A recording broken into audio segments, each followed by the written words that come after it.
ჯანმრთელობაზე ზრუნვა წესით უნდა იყოს თანმიმდევრული, კომპლექსური და პრინციპში ყოველდღიური. აი როგორც საკუთარ სახლზე, ხო? ძალიან კარგად შეადარა ჩვენმა კოლეგამ ერთხელ, რომ სხეული გავსო სახლსო, ხო? და თუ არ მიხედავ ამ სახლს, რომელ სახლში აპირებ ცხოვრებასო.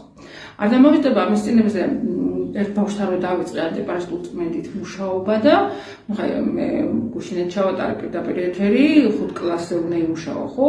მარტო გერმიტები ხო არ არის კაცო პარაზიტები, ვირუსები, ბაქტერიები, უმარტივესები, სოკოები.